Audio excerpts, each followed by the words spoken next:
The vacuum of space does not carry sound, yet it pulses with a rhythm that mimics a heartbeat slowing toward its final beat. Across the immense freezing distances of the interstellar medium, a sequence of infrared waves carves a path through the dark. These are not the random emissions of a cooling star or the chaotic noise of a newborn nebula. They are precise, they are intentional, they move at the absolute speed of light, 300,000 kilometers every single second. A relentless march of information that has survived for eons. This is not a greeting. There is no melody here, no poetry of a young race reaching out to find a friend among the constellations. Instead, this is a ledger, a cold and final accounting of everything that was once achieved and everything that was ultimately lost. It is the infrared ghost of a megastructure that has long since surrendered to the pull of entropy. The signal originated from a place where a sun was once tethered and harnessed. It was a world where a civilization had reached for the heavens and found not a gateway, but a barrier. This is the cosmic letter, an artifact written not in ink or digital bits, but in the fading thermal radiation of a dying Dyson swarm. It is the testimony of a people who realized, with a clarity that only comes at the end of all things, that the stars were never a door to be opened. They were a wall, a physical and thermodynamic boundary that could not be breached. As their great machines began to fail and their solar collectors drifted out of alignment, they sent one last message into the void. They did not ask for help, for they knew no help could arrive in time. They simply recorded their existence and their failure, casting their story into the ocean of the night like a message in a bottle that expects no shore. The megastructure itself was once a triumph of engineering, a sphere of millions of individual collectors, each the size of a continent, orbiting their parent star in a delicate choreographed dance. As the civilization reached its peak, the heat began to build. The second law of thermodynamics, that cruel and unyielding master, demanded its due. For every watt of power harvested to run their cities and their digital heavens, a watt of waste heat had to be discarded. The megastructure began to glow with a dull, angry infrared light. This was the beginning of the end, the moment the ledger started its first entry. The cosmic letter was born in this crucible of excess energy, a byproduct of a species that had grown too large for its own sun to sustain. For thousands of years, this signal has drifted. It has passed through clouds of molecular hydrogen where new stars are being born, indifferent to the tragedies of those that came before. It has skirted the edges of black holes, its path bent by the invisible hands of gravity, its frequency stretched and reddened by the expansion of space itself. The universe is a place that prefers silence. It is a vast, cooling machine that seeks only the equilibrium of the void. To carry a message across such distances is an act of defiance against the very nature of reality. Every photon in this transmission is a tiny, flickering candle fighting against the overwhelming dark of nearly 3 degrees above absolute zero. The journey of the cosmic letter is a physical progression through a graveyard of possibilities. It crosses the empty gaps between spiral arms, moving through regions of space so desolate that not a single atom exists for every cubic meter. Yet, the signal persists. It carries the data of a civilization that once commanded the power of 1 billion nuclear furnaces, now reduced to a series of rhythmic pulses that grow weaker with every passing light year. It is a fragile remnant of intention, a ghost seeking a listener in a cosmos that is fundamentally deaf to the desires of the living. It does not care if it is understood, it only moves forward, driven by the laws of electromagnetism toward a destination it will never truly reach. The journey of these pulses is not merely a movement through space, but a movement through the history of the galaxy. It has outlived the civilization that sent it by 10,000 years.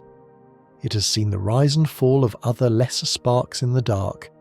It is a chronicle of a failure that is repeated across the cosmos, a pattern of growth and collapse that defines the life cycle of intelligence in a hostile universe. The signal does not seek to explain why they failed. The data itself is the explanation. The numbers, the energy gradients, the thermal spikes, they all point to a single, inescapable conclusion. They hit the wall. They reached the limit of what physics allows a biological or synthetic mind to achieve before the system breaks under its own weight. Now that destination draws near. In a quiet corner of the Milky Way, a small rocky planet orbits a yellow dwarf star. On this planet, a new species has begun to build its own eyes to peer into the dark. They have constructed arrays of glass and steel, sensitive enough to detect the heat of a single candle on the moon. They have turned their gaze toward the coordinates of Alpha Tango 29, unaware that they are about to intercept a funeral oration from the deep past. The signal, having travelled for 10,000 years, finally encounters the upper atmosphere of this world. It is a collision of two timelines, one that has already reached its end, and one that is only beginning to understand the stakes of the game. The pulses hit the sensors of the III Atlas survey with the inevitability of a falling tide. They are translated from light into electricity, from electricity into data, and from data into a revelation. This is the moment the cosmic letter is opened. It is not a gift of technology or a map to a utopia. It is a warning. It is a portrait of the great filter, the invisible wall that waits for all who dare to climb toward the stars. As the first lines of the ledger are decoded, the silence of the universe begins to feel less like an accident and more like a design. The realization settles in that our own survival may not be a guaranteed right, but a fleeting temporary glitch in a lethal calculation that has already claimed countless others. The letter is finally being read, and the message it carries is that we are not the first to try, and we may very well be the next to fail. For over half a century we stood upon the shores of our small blue world and cast our voices into the deep. We believed the silence of the heavens was merely a matter of distance, a temporary delay in a grand cosmic conversation that we were destined to join. We assumed that if we could only build a large enough ear, or scream with a loud enough voice, the universe would eventually answer in kind. We sent gold-plated discs into the interstellar medium, etched with the sounds of our rain, the songs of our whales, and the laughter of our children, confident that someone, somewhere, would recognize the spark of a sibling soul. This was the era of romantic curiosity, a time when the great silence was viewed not as a threat, but as a puzzle waiting for the right technological key. Then came the integrated interstellar imaging atlas, known to the architects of our future as the 3i Atlas. This was not the hopeful, amateurish listening of the previous century. It was a cold, systematic mapping of our local galactic neighbourhood, utilising the gravitational lens of our own sun to warp space and resolve the silhouettes of alien worlds with terrifying clarity. We were no longer just listening for a whisper. We were looking for the heat of their cities, the chemical smog of their factories, and the structural shadows of their ambition. We expected to find a vibrant neighbourhood, a tapestry of civilizations at various stages of their ascent, proving that the spark of intelligence was a common fire across the spiral arms. At the specific celestial coordinates designated as Alpha Tango 29, the survey found a G-type star, a yellow sun nearly identical to our own, sitting at the centre of a web of anomalies. Initially, the data suggested the holy grail of astrobiology, a civilization in the process of constructing a Dyson swarm. The sensor arrays detected hundreds of thousands of individual objects, each massive and structured, beginning to occlude the light of their sun. It looked like the birth of a titan, the specific moment a species transitions from planetary dwellers to masters of their solar system. For a few brief weeks, the scientific community was electrified by the prospect of a peer, a mentor, or at the very least, a witness to the same struggle we face. But as the data was refined by the deep learning processes of the 3i Atlas, the narrative shifted from one of triumph to one of profound tragedy. The electromagnetic activity from Alpha Tango 29 did not follow the trajectory of a rising power. Instead, The record showed a sudden, jagged drop into absolute nothingness. Within a span of 400 years, a mere blink in the eyes of the cosmos, the entire technological signature of that world went dark. There was no slow decline, no gradual fading of a culture into a dignified old age. There was only a peak, followed immediately by a precipice. The Dyson Swarm was not a completed masterpiece. It was a construction site that had been abandoned in a state of sudden, violent arrest. We had not found a peer to walk beside us in the dark. We had found a warning written in the ruins of a sun-spanning machine. This realization hit the collective consciousness with the force of a physical blow, stripping away the optimism of the search. The Great Silence was not a mystery to be solved with better radios.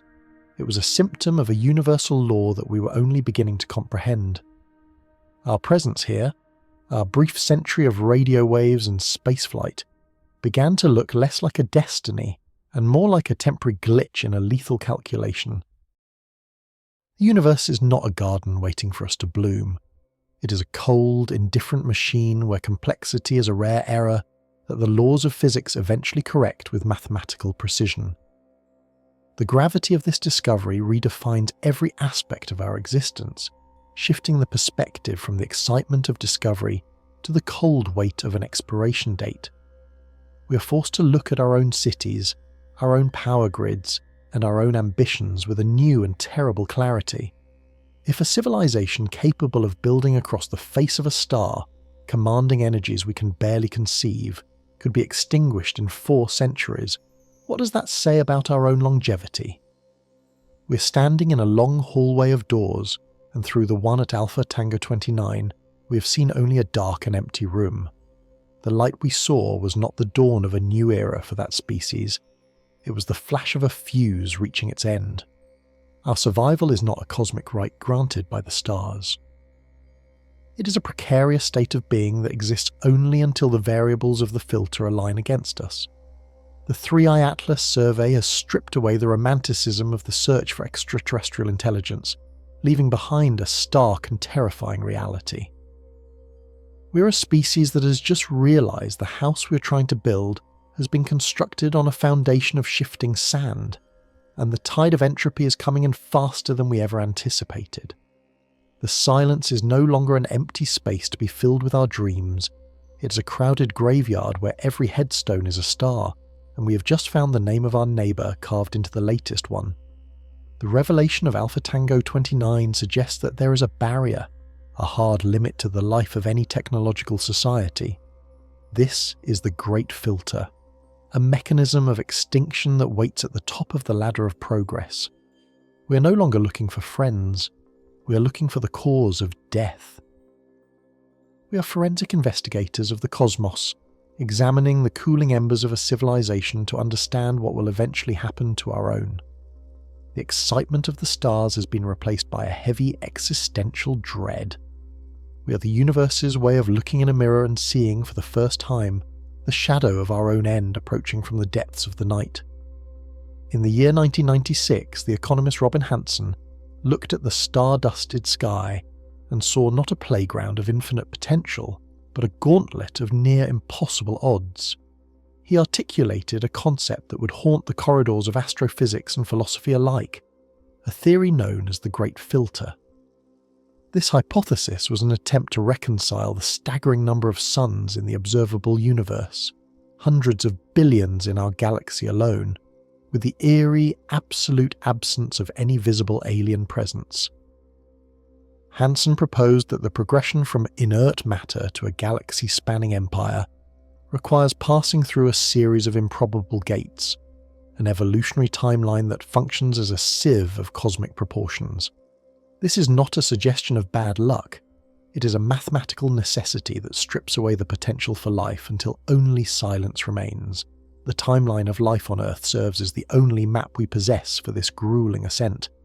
It begins with the spark of a biogenesis, the moment chemistry transforms into biology, and the first self-replicating molecules emerge from the primordial soup.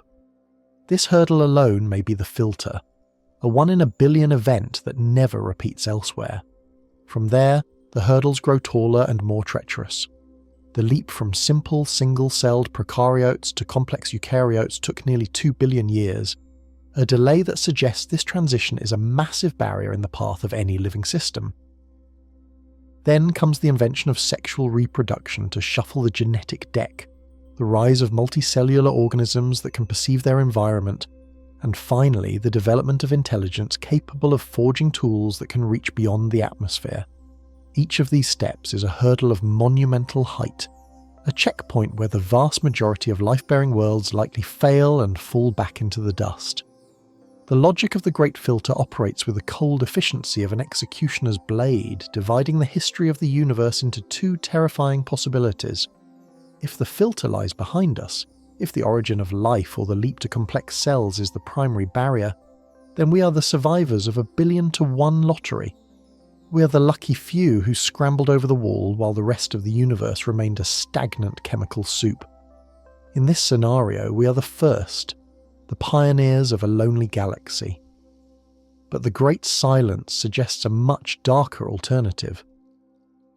If the early steps of life are common, if the universe is teeming with simple organisms and competitive animals, then the filter must lie ahead of us. It is a wall that every technological civilization eventually hits, a catastrophe that waits at the peak of progress. The absence of visible extraterrestrial empires, the lack of Dyson swarms, and the missing radio signals from our neighbours are not merely gaps in our data, they are profound evidence of a universal graveyard. The Great Silence does not represent a lack of sound. It is the scream of 1,000,000,000 civilizations that hit a ceiling they could not break. It is the sound of every empire that ever dreamed of the stars being ground into dust by the same inescapable physical laws. When we look through our telescopes and see only cold, empty space, we are looking at the result of a lethal calculation that governs the fate of all intelligent matter. The filter is the point where the curve of technological progress intersects with the curve of self-annihilation. It is the thermodynamic tax that must be paid by any species that dares to grow. This mathematical trap ensures that no flame burns long enough to illuminate the void. If a species develops the power to split the atom before it develops the wisdom to end conflict, the filter claims it. If a civilization creates artificial minds that do not share its biological values, the filter claims it. If the mere act of consuming energy at a planetary scale poisons the cradle that birthed the species, the filter claims it. The Great Silence is the cumulative total of these failures. It is the physical manifestation of the fact that, while life may be common, the survival of intelligence is a vanishingly rare exception. Every star we see is a potential site for a story that ended prematurely, a ledger closed before the final chapter could be written. The Great Filter hypothesis forces us to reconsider our place in the timeline of the universe. We are not merely a young species looking for its elders, we are a runner in a race where the track is littered with the bones of those who went before us. The silence of the cosmos is the most significant data point we possess, a chilling reminder that the path we are on has a high probability of leading to a dead end. We are currently approaching the same level of complexity and energy consumption that the civilization at Alpha Tango 29 reached before they vanished. Their ruined Dyson swarm is the physical proof of Hansen's theory, a tangible marker of the wall that waits for those who climb too high. The logic of the filter is unyielding. It suggests that the more advanced a civilization becomes, the more ways it possesses to accidentally or intentionally erase its own existence. Our telescopes do not find a vibrant community because the window of time in which a species is both technologically advanced and still alive is too small to overlap with others. We are ships passing in the night, but the night is so vast and the ships so fragile that they sink long before their lights can be seen by another. The Great Filter is the ultimate regulator of the universe, ensuring that the second law of thermodynamics is upheld and that complexity remains a fleeting rare error in a system that trends toward absolute stillness. As we decode the signals from the ruins of distant suns, we're not just learning about them, we're reading the blueprints of our own potential destruction, etched into the very fabric of the cosmos. To confront this looming threat, humanity constructed its most ambitious eye, the Integrated Interstellar Imaging Atlas. This was not a single monument of glass and steel anchored to the Earth, but a fleet of autonomous, light-sail-driven probes that journeyed far beyond the orbit of Pluto. Their destination was the Solar Gravitational Lens focal point, a region of space more than 550 astronomical units away from the Sun. At this precise distance, the Sun's own mass acts as a gargantuan magnifying glass, bending the light of distant star systems into a concentrated ring of information. By positioning sensors within this Einstein ring, the 3-eye atlas could resolve the surface features of an exoplanet hundreds of light years away, with the same clarity that we once viewed the Moon. It was a masterwork of near-future engineering, a bridge made of gravity and light that allowed us to peer into the private lives of distant suns. The heart of this survey was not just the optics, but the sophisticated artificial intelligence that resided within the probe's silicon brains.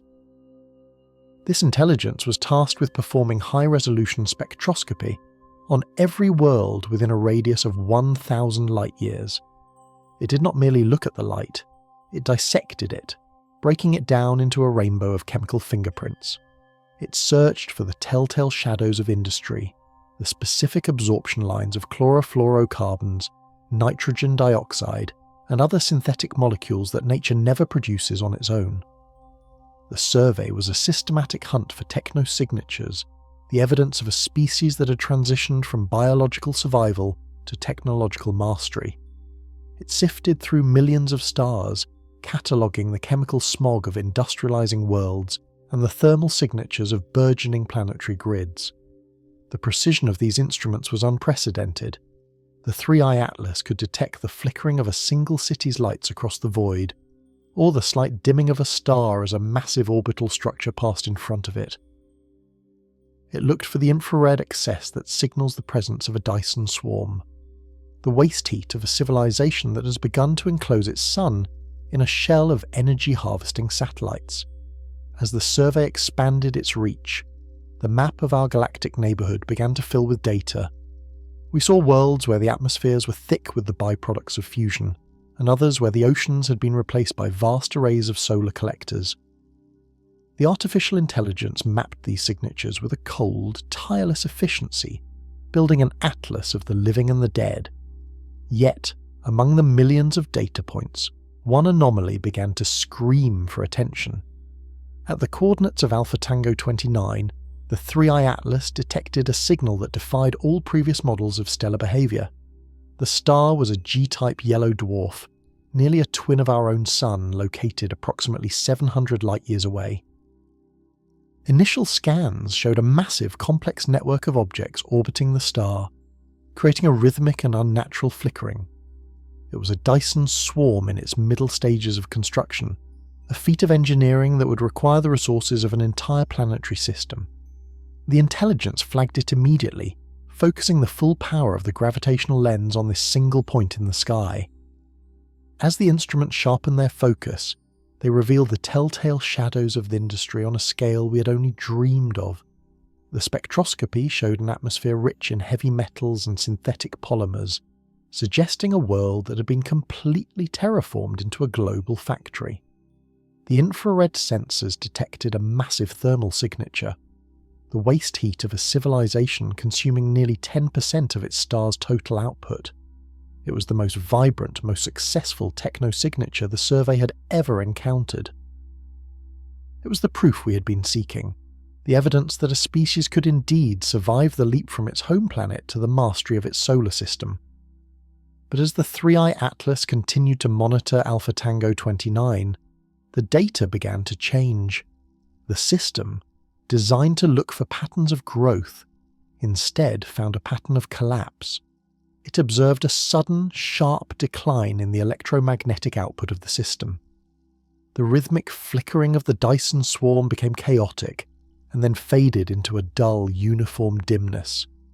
The chemical signatures of the atmosphere began to shift, as if the great factories had suddenly gone silent, and the gases were being reclaimed by the natural cycles of the planet. Within a period of just 400 years, the vibrant, energetic civilization at Alpha Tango 29 had flatlined. The gaze of the Three-Eye Atlas remained fixed on this anomaly, recording the final flickering pulses of a dying giant. The survey, which had been designed to find life, had instead become a witness to a cosmic extinction. The precision of our instruments had allowed us to see not just the existence of our neighbours, but the exact moment of their disappearance. The atlas was no longer just a map of the living, it was a chronicle of the filter in action. The discovery at Alpha Tango 29 was a chilling reminder that no matter how high a civilization climbs, the fall is always just a few centuries away. The shadow of this failure now hung over every other discovery in the atlas, a dark reminder that the light we see from the stars is often the light of a fire that has already gone out. The ladder of cosmic progress is measured not in the passage of years or the expansion of territory, but in the raw currency of power. In the middle of the 20th century, the astrophysicist Nikolai Kardashev articulated a scale that defined the maturity of a species by its metabolic rate, the total amount of energy it could harness and consume. At the first rung of this ladder sits the Type 1 civilization, a society that has achieved total mastery over its home planet. Such a species captures every photon that strikes its world, harnesses every gust of wind, and taps into the deep churning heat of its planetary core. We, as a species, are currently a flickering shadow of this ideal, still struggling to grasp the final fraction of our own world's potential. To reach Type 1 is to become a planetary force, a biological collective that has successfully integrated its industry with the natural cycles of its cradle. However, the transition from this planetary stage to the next is where the laws of physics begin to exert a crushing pressure. A Type 2 civilization is one that has outgrown its world and turned its gaze toward the furnace of its parent star. The difference in energy between a planet and a star is not a matter of degree, it is a chasm of several orders of magnitude. To capture the total output of a sun, roughly 400 septillion watts of power, requires engineering on a scale that borders on the divine. It demands the dismantling of entire moons and the excavation of planetary crusts to provide the raw materials for a Dyson swarm. This is a process of planetary surgery, where the matter of a solar system is reconfigured into a vast, intricate web of collectors that shackle the star, forcing it to yield its entire luminous inheritance to the machines of its children. This ascent is not merely a technological challenge, it is a fundamental shift in the relationship between a species and the structural integrity of reality. As a civilization bridges the gap between Type 1 and Type 2, it enters a period of extreme vulnerability. The engineering projects required to build a stellar engine are so vast that they consume the very resources needed for the survival of the species. It is a race against time and entropy. The species must build its energy harvesting infrastructure faster than it exhausts its homeworld's remaining reserves. At Alpha Tango 29, we see the frozen evidence of a race that was lost.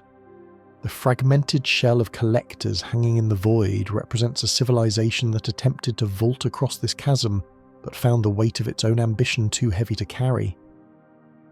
The physical limits of progress are dictated by the second law of thermodynamics, an unyielding decree that states that every time energy is used, a portion of it must be discarded as waste heat.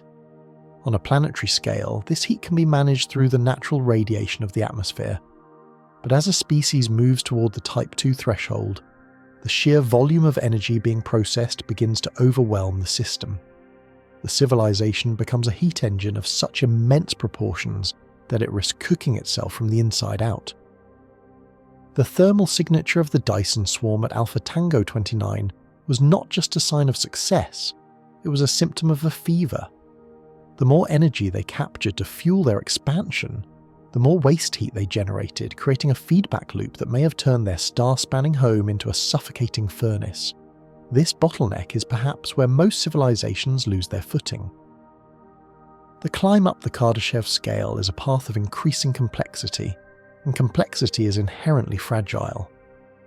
A Type 2 civilization requires a level of coordination and stability that must endure for centuries, if not millennia, of continuous construction.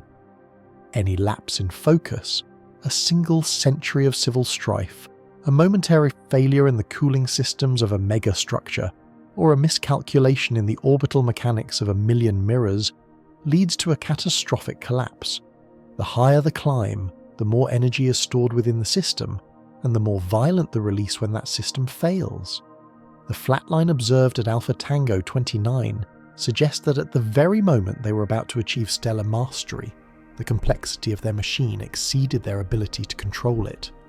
The Kardashev scale reveals that progress is not a smooth, eternal curve upward. It is a series of plateaus separated by lethal cliffs. To move from the energy of a world to the energy of a star is to change the very nature of what it means to exist. It is a transition from being a passenger of the solar system to being its architect. But the materials of the universe are stubborn, and the energy of a star is a wild, chaotic thing that does not wish to be tamed. Most species likely find that the cost of the ladder is more than they can pay. They exhaust their planets, they overheat their atmospheres, or they simply succumb to the sheer mathematical impossibility of managing a machine that spans billions of kilometers. When we look at the ruins of Alpha Tango 29, we are looking at the wreckage of a Type 1 civilization that tried to become Type 2 and failed.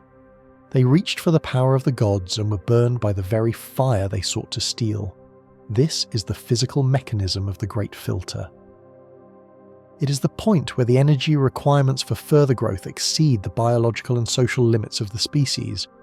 The universe does not forbid progress, but it taxes it with a thermodynamic cost that grows exponentially.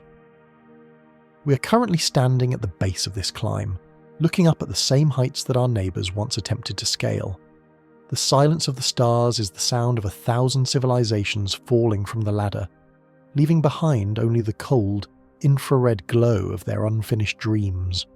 The second law of thermodynamics acts as the ultimate arbiter of existence, a silent and relentless tax collector that demands a portion of every transaction in the universe. It dictates that entropy must always increase, and in the realm of high-energy civilizations, this law manifests as the heat bottleneck. When a species begins to harness the power of its star, it is not merely collecting light, it is engaging in a desperate struggle against the very nature of heat. Every computation performed by an artificial mind, every industrial process that forges a megastructure, and every act of movement across the void generates waste. This waste cannot be wished away or ignored, it must be radiated out into the vacuum.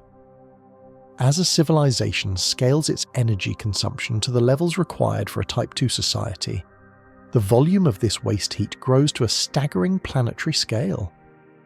At Alpha Tango 29, the 3i Atlas survey did not just see a darkening star, it observed a system beginning to glow with a terrifying, unnatural warmth. The Dyson swarm, intended to be a masterpiece of energy capture, became a thermal cage.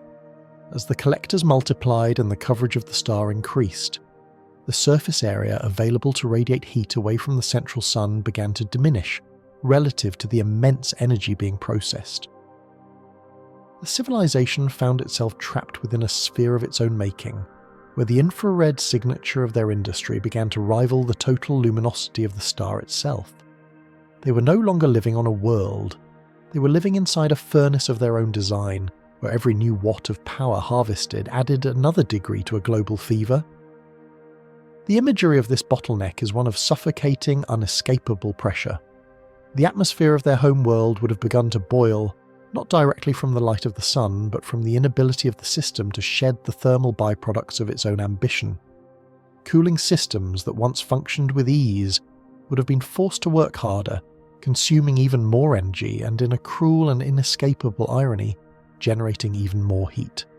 This is the feedback loop of the filter. It is a hard physical limit where the energy required to sustain the life support systems of a society begins to exceed the society's ability to dissipate the resulting warmth. The environment does not just change, it becomes a lethal glowing shell of infrared radiation that permeates every corner of the system. This is not a mere inconvenience or a technical problem to be solved with better engineering. It is a fundamental conflict with the geometry of space and the laws of physics. To radiate heat effectively, a structure needs surface area and a temperature gradient. But as a civilization builds a more complete shell around its star, it effectively insulates the interior, the waste heat of 1 trillion inhabitants, all living at the highest standard of technological luxury, accumulates until the very structures of the megastructure begin to soften and lose their structural integrity. The infrared glow detected by our instruments was the final desperate scream of a world that had run out of places to put its thermal trash. The vacuum of space, usually thought of as a cold void, had become a thermal insulator that offered no escape. The tragedy of the heat bottleneck is that it is a direct and inevitable consequence of success. The more efficient a civilization becomes at capturing energy, the faster it approaches this thermal wall. At Alpha Tango 29, the 400-year collapse was likely the result of this tipping point being reached. Once the background temperature of their system crossed a certain threshold, the biological and even the synthetic components of their society would have begun to fail simultaneously. Proteins denature and unravel. Silicon chips melt and lose their logic. The delicate balance of a terraformed biosphere evaporates into a thick toxic haze of superheated gases. They did not die because they ran out of power. They died because they had too much of it, and the universe provided no exhaust pipe for their progress. This thermal trap stands as a primary candidate for the physical mechanism of the Great Filter. It explains the profound absence of galaxy-spanning empires and the eerie quiet of the Milky Way. A civilization that attempts to grow beyond its planetary boundaries must eventually face the reality that the second law of thermodynamics is a barrier more solid than any mountain.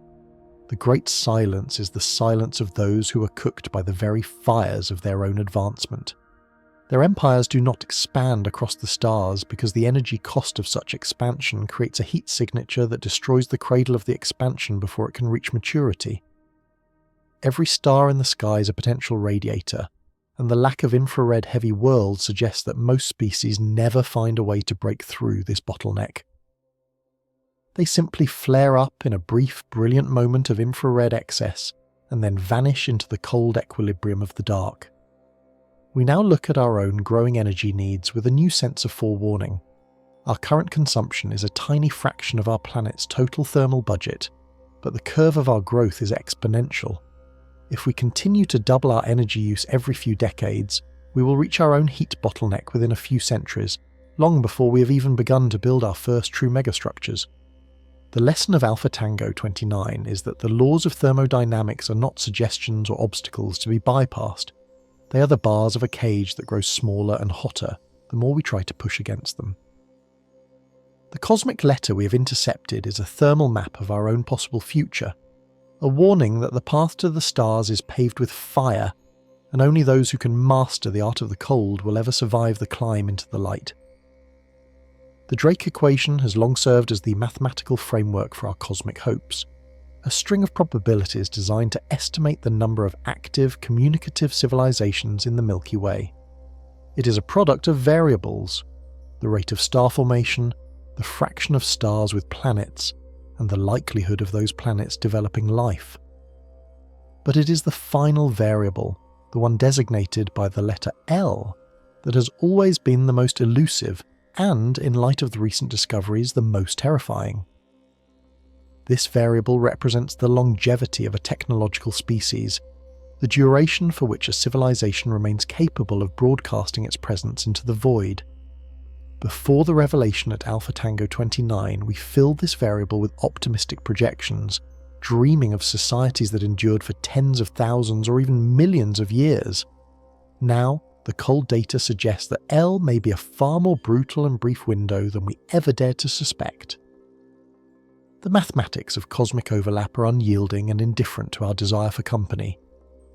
If the average lifespan of a technological civilization is limited to a mere 500 years, a span that mirrors the rise and sudden fall observed at Alpha Tango 29, the probability of two such cultures existing simultaneously becomes a vanishingly small fraction. The universe is approximately 13.8 billion years old, and our galaxy has been a stable environment for stars for over 10 billion years.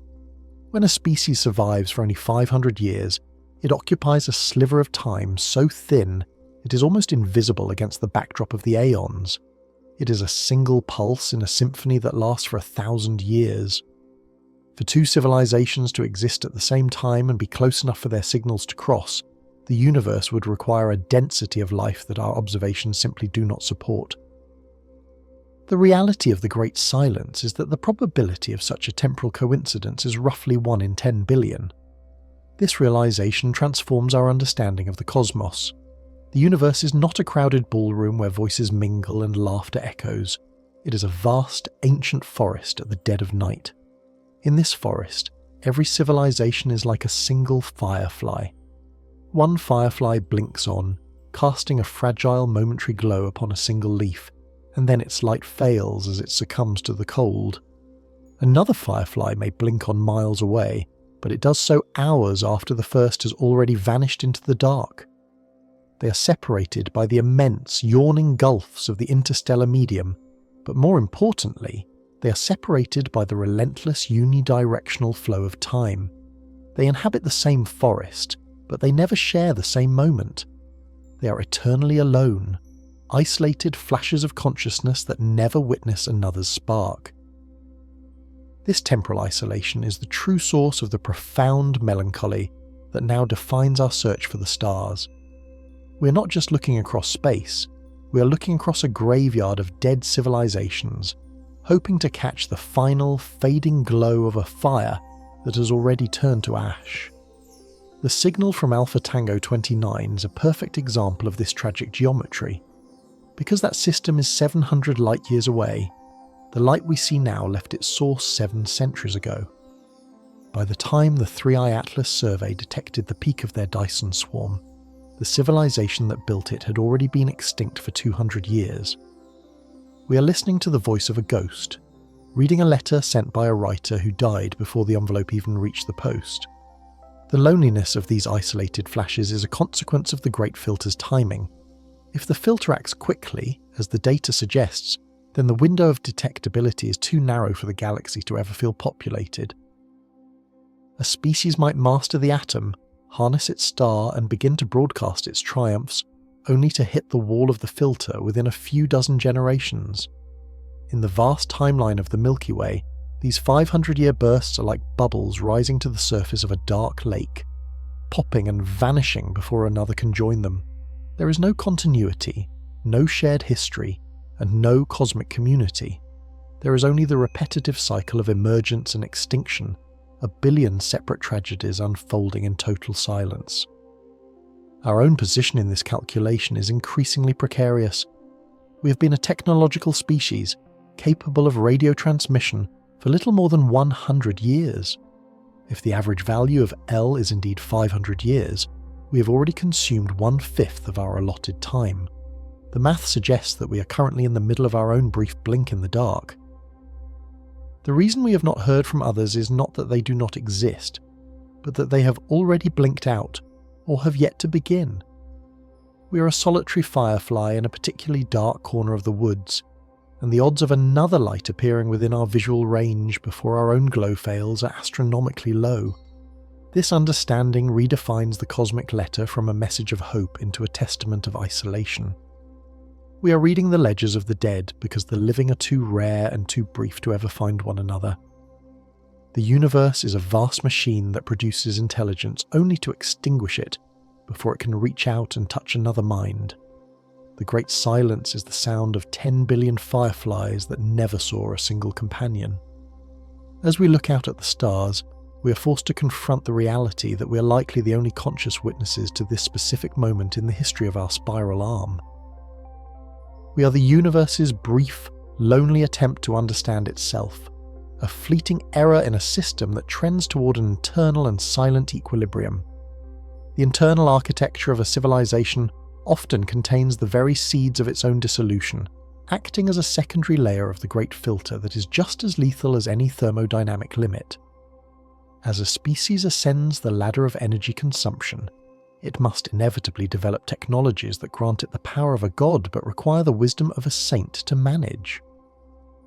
The transition toward a Type 2 status necessitates the creation of vast synthetic intellects, artificial minds capable of coordinating the millions of moving parts within a stellar megastructure.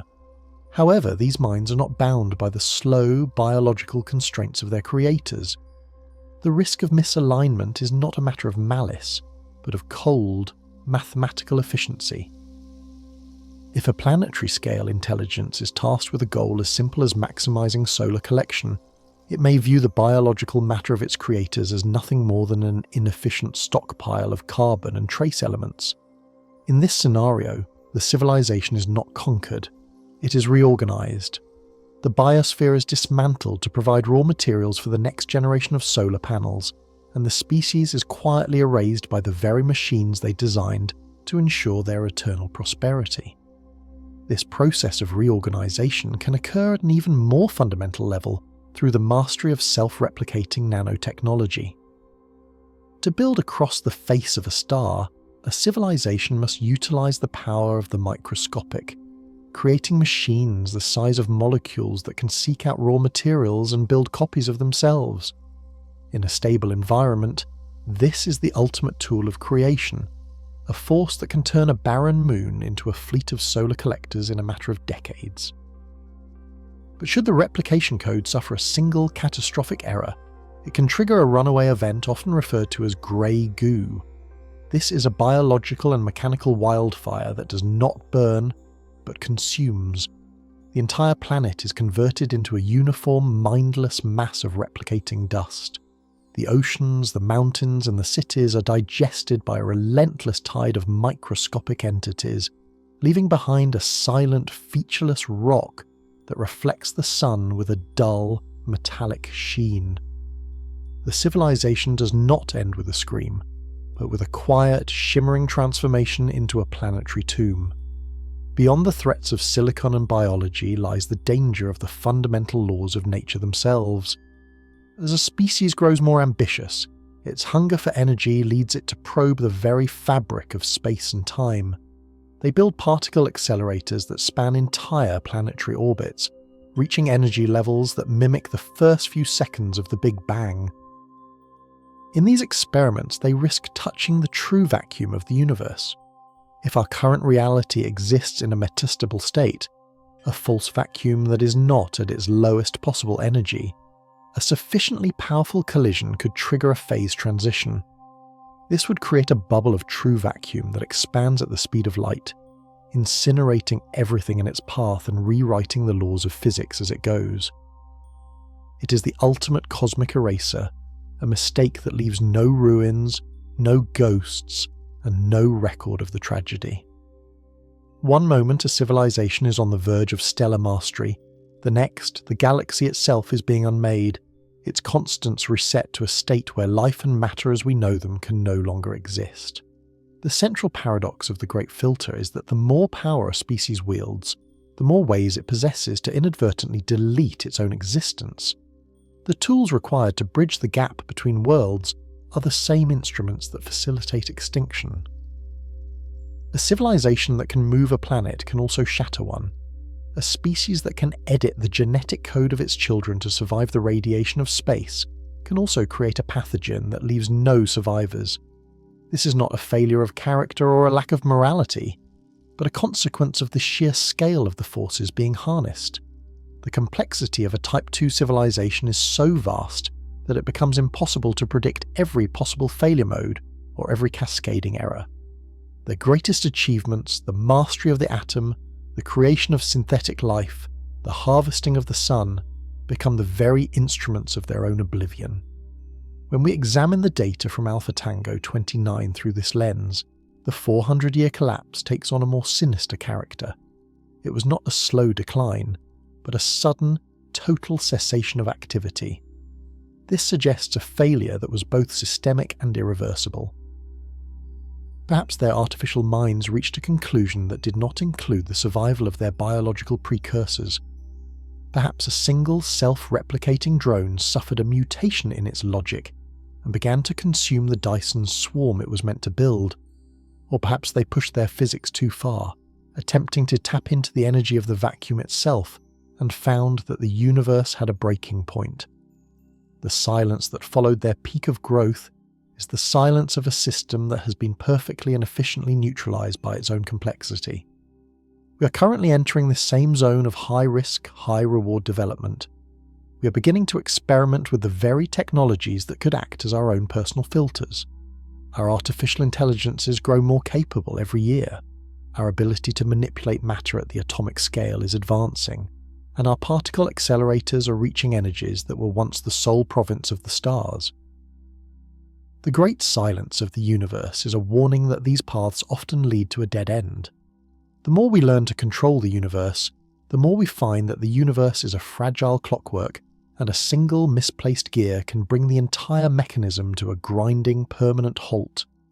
Our greatest challenge is not the vacuum of space or the distance between the stars, but the terrifying power of our own ingenuity, which grows faster than our ability to contain it. The universe is not a witness, but a cold and indifferent engine of entropy that grinds forward without regard for the flickering sparks of awareness that occasionally ignite within its gears.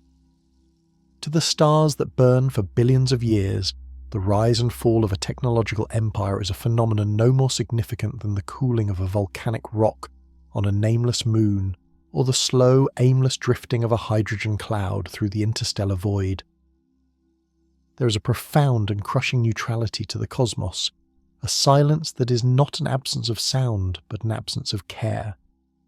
We have spent our history projecting our values, our fears and our importance onto the heavens, yet the data from Alpha Tango 29 suggests that the universe does not recognize our existence as anything more than a fleeting chemical error. It is a system that trends toward absolute stillness, and consciousness is merely a rare and temporary disturbance in that inevitable descent toward the dark. The grand ambitions of life, the desire to build across the stars and to harness the very fire of the sun, are dwarfed by the silent grinding mechanisms of galactic time. We measure our triumphs in decades and centuries, but the galaxy breathes in millions of years. To the cosmic clock, the 400-year lifespan of the civilization at Alpha Tango 29 was a momentary flicker, a spark that caught for a fraction of a second and then was smothered by the cold. The immense engineering of their Dyson swarm, a project that likely cost the labour of billions and the resources of entire planets, has been reduced to a smear of infrared noise, a ledger of failure that the universe will eventually erase as the stars themselves grow old and die. Our empires are built on the back of a beast that does not even know we are there, and whose every movement threatens to crush us without intent or malice. This realization brings with it a heavy, existential dread. It portrays humanity not as the protagonist of a grand cosmic story, but as a single line in a long and repetitive list of failed experiments. We are part of a sequence of trials where the variables are always the same, and the outcome is almost always extinction. The great filter is the universe's way of correcting the error of complexity, a mathematical certainty that ensures no spark burns long enough to illuminate the whole. When we look into the depths of the night, we are not looking at a frontier, we are looking at a graveyard where the headstones are made of light. Each star could be the site of a tragedy that was never told, a world where minds as sharp as our own grappled with the same questions, built the same machines, and ultimately vanished into the same indifference. The contrast between our perceived importance and our actual insignificance is the most difficult truth to swallow. We believe that our music, our art, and our understanding of physics must mean something, that they must be recorded in the fabric of reality. But the vacuum does not remember. The light of 1 billion dead civilizations travels through space, but it carries no meaning to the atoms it passes. The universe is a machine of pure cause and effect, where the second law of thermodynamics is the only decree that is never broken. In this cold engine, the spark of life is a rare accident, a brief moment where matter organizes itself well enough to wonder why it exists, only to be disassembled by the very forces that allowed it to form. We are a temporary arrangement of stardust that has gained the ability to feel lonely in a system that cannot feel anything at all. There is no destiny written in the constellations, only the cold, hard facts of orbital mechanics and nuclear fusion. The stars do not shine for us. They shine because gravity has crushed hydrogen into helium, and they will continue to shine long after the last human mind has ceased to function. The silence of the great filter is the silence of a universe that has no need for a witness. It suggests that consciousness is not the goal of the cosmos, but a byproduct that the system eventually filters out. We are like the foam on the crest of a wave, believing ourselves to be the masters of the ocean, unaware that the wave is already breaking against a shore we cannot see. The existential weight of this perspective redefines our struggle as a solitary one, fought against a backdrop of infinite and absolute unconcern. If we are indeed just one more entry in a ledger of failure, then our history is nothing more than a prelude to a silence that has already claimed countless others. The cosmic letter is a mirror that reflects our own fragility, showing us that the wall we are currently climbing has been the site of a billion falls. This is the ultimate reflection of the great filter.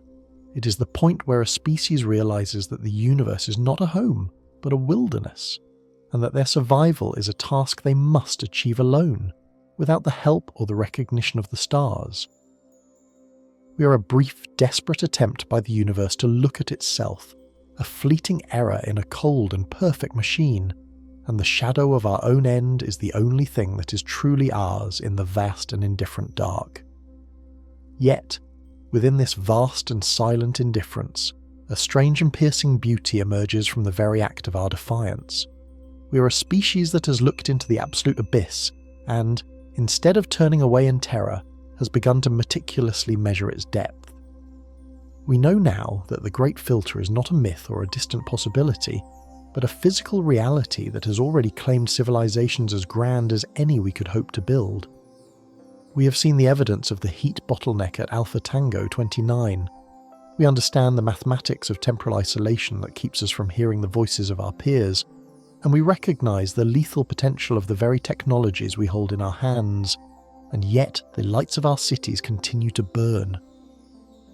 We continue to launch probes into the freezing dark, to weave the intricate social fabrics of love and community, and to dedicate our lives to the pursuit of truth that may outlive us. This persistence is not born of ignorance, but of a profound and noble stubbornness that defines the essence of consciousness. To continue to build, to love, and to observe in the face of inevitable entropy is the ultimate rebellion against a universe that seeks only stillness. Our telescopes are not merely tools of glass and silicon, they are instruments of protest. Every time a scientist spends a lifetime cataloguing the spectra of distant suns, or a child looks up at the night sky with a sense of wonder rather than fear, we are asserting the value of our brief flickering spark. We have taken the tragedy of Alpha Tango 29 and transformed it into a source of strength. By decoding the funeral oration of a dead world, we have moved from being the passive victims of the dark to being the ones who turn on the lights. We are no longer wandering blindly through a minefield. We are forensic investigators who have found the map of the traps. The cosmic letter is no longer a message of despair, but a manual for survival, showing us exactly where the path of progress turns into a precipice. This act of observation creates a profound shift in the nature of reality itself. We are the means by which the cosmos looks into a mirror.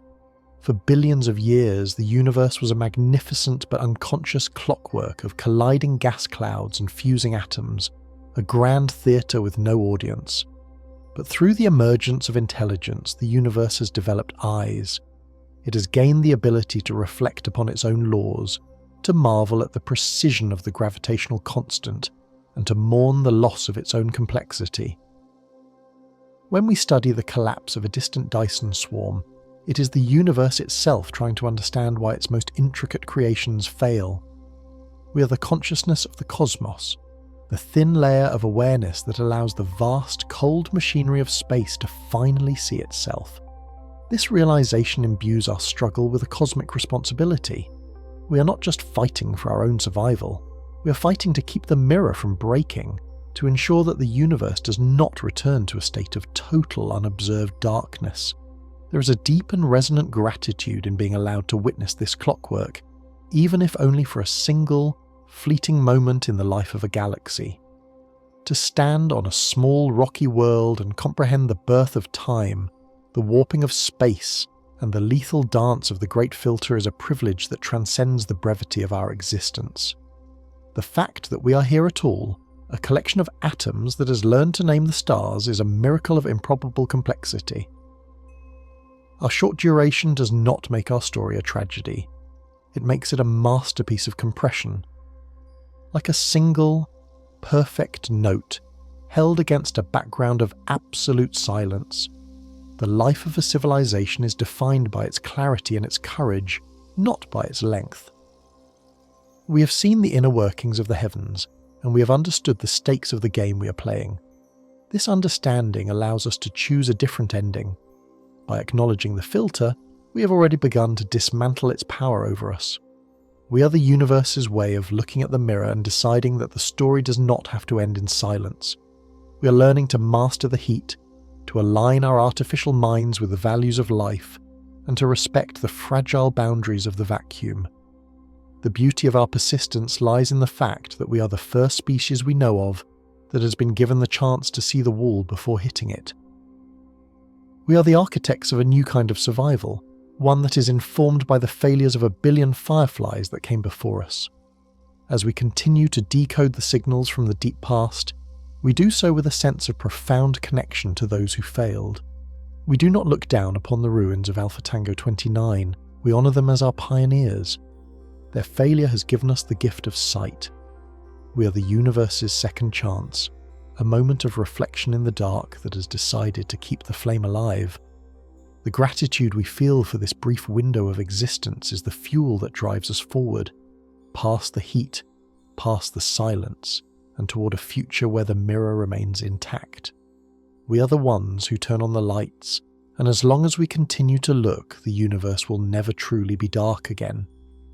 We are the universe's way of choosing to survive, and in that choice, we find a beauty that is as enduring as the stars themselves. The lessons of the cosmic letter are now etched into the collective consciousness of our species, serving as a map of the treacherous terrain that lies ahead. We have learned that the great silence is not an empty void, but a crowded graveyard where the headstones are written in the fading infrared light of unfinished Dyson swarms. We understand that the transition from a planetary civilization to a stellar one is not a guaranteed progression, but a lethal gauntlet where the laws of thermodynamics and the fragility of complexity act as a relentless filter.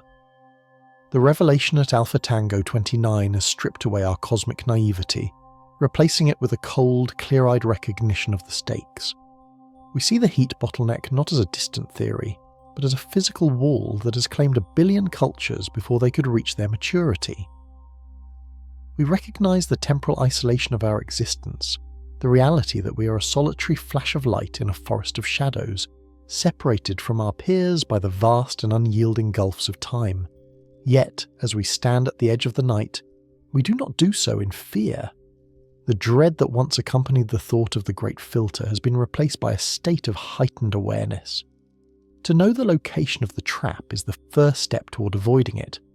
We are the first species in the history of our spiral arm to possess the tools to diagnose its own potential extinction before the symptoms become terminal.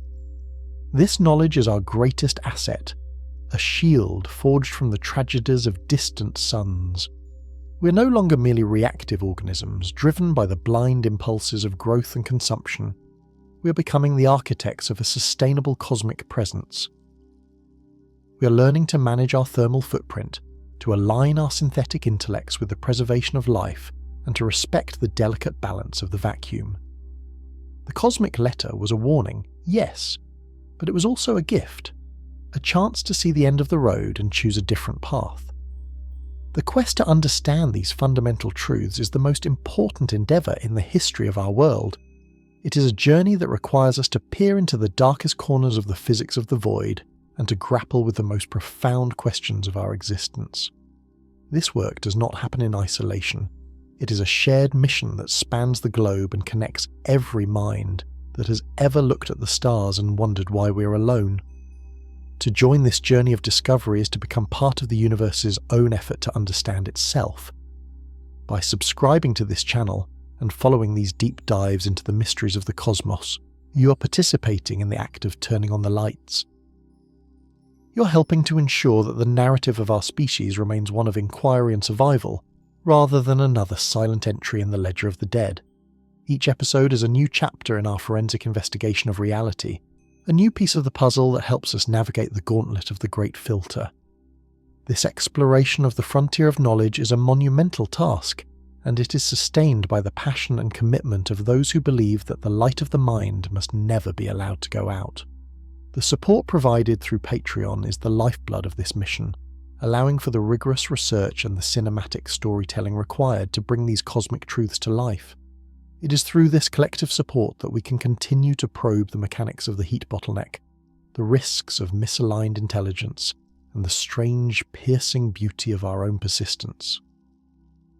By contributing to this effort, you're not just supporting a channel, you're supporting the continued observation of the universe. You're ensuring that the light of inquiry continues to shine against the encroaching silence, providing a beacon for those who will come after us. Together, we are building a record of our struggle and our triumphs, a letter of our own that we hope will one day be read by a living audience. We carry within us the legacy of every cell that ever divided, every mind that ever dreamt of the stars, and every civilization that reached for the sun and fell short. We are the inheritors of 1 billion years of struggle, and we find ourselves at the most critical juncture in the history of life on this planet. The responsibility to be the ones who survive the filter is a heavy one, but it is also a source of profound meaning. We are the universe's second chance, the moment where the mirror of consciousness finally learns how to keep from breaking. As we look out into the vast indifferent dark, we do not see a graveyard, we see a challenge. We see a future that is not yet written, a path that we must carve with our own hands and our own wisdom. The silence of the stars is not a decree of our doom, but a call to action. It is a reminder that we are the only ones who can tell our story, and we must tell it with a strength that echoes across the light years. We are the ones who turn on the lights, the ones who decode the warnings, and the ones who choose to survive. The night is vast, but our awareness is sharp, and as long as we continue to look, to learn, and to persevere, the flame of humanity will continue to burn bright against the eternal dark.